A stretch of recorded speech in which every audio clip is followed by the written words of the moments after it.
Assalamualaikum warahmatullahi wabarakatuh.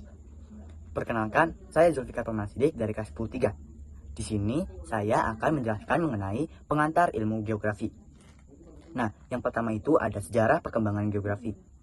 Lalu ada logografi yang artinya catatan perjalanan.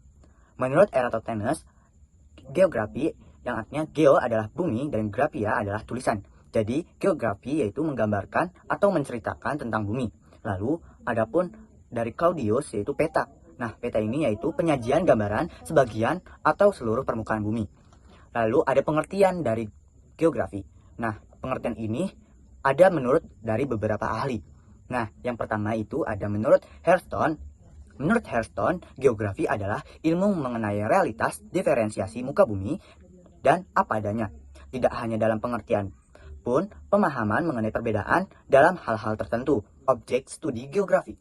Nah, objek studi geografi ini dibagi menjadi dua, yaitu objek material dan objek formal. Nah, objek material itu dibagi lagi menjadi 6. Yang pertama ada atmosfer atau udara, yang kedua litosfer atau batuan, yang ketiga pedosfer atau tanah, yang keempat biosfer atau makhluk hidup, yang kelima hidrosfer atau air, dan yang terakhir yaitu antroposfer atau manusia.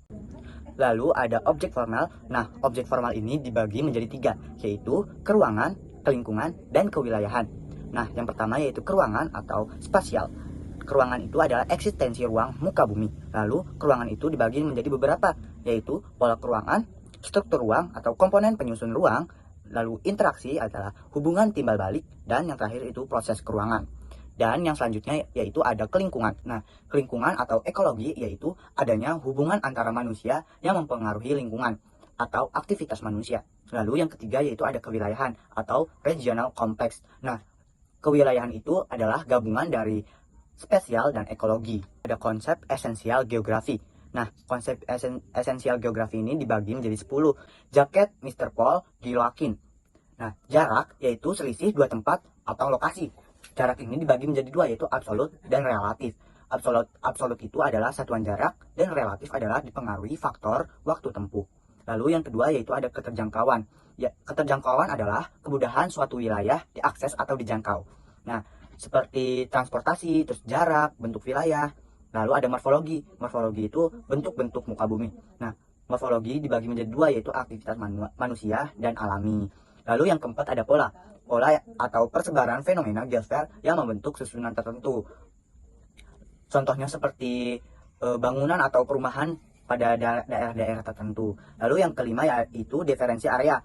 Nah, diferensi area itu adalah perbedaan atau ciri khas atau unik potensi masing-masing wilayah. Lalu yang keenam adalah lokasi, yaitu menunjukkan letak atau posisi objek di muka bumi. Nah, lokasi ini dibagi menjadi dua, yaitu absolut dan relatif. Absolut ini adalah astronomis atau lintang dan bujur. Lalu relatif yaitu geografis atau berdasarkan patokan tertentu. Lalu yang ketujuh ada aglomerasi atau pemusatan pengelompokan. Yang kedelapan keterkaitan ruang.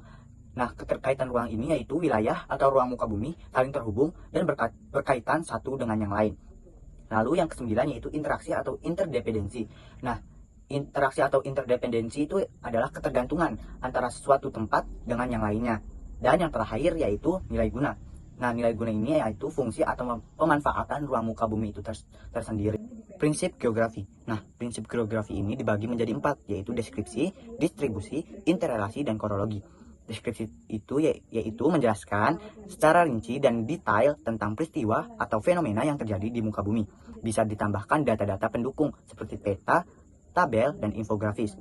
Lalu ada distribusi. Nah, distribusi ini yaitu persebaran dari fenomena geosfer tersebut. Lalu ada interrelasi atau hubungan keterkaitan antara fenomena geografi. Dan yang terakhir yaitu ada kronologi, yaitu gabungan dari deskripsi, distribusi, dan interrelasi. Lalu ada ilmu bantu geografi. Nah, ilmu bantu geografi yaitu geologi atau struktur batuan. Geomorfologi adalah bentuk-bentuk yang ada di muka bumi seperti endogen dan eksogen. Lalu klimatologi atau iklim dan cuaca. Hidrologi adalah air. Oceanografi adalah lautan. Biogeografi adalah zoologi atau seperti hewan. Lalu demografi adalah manusia.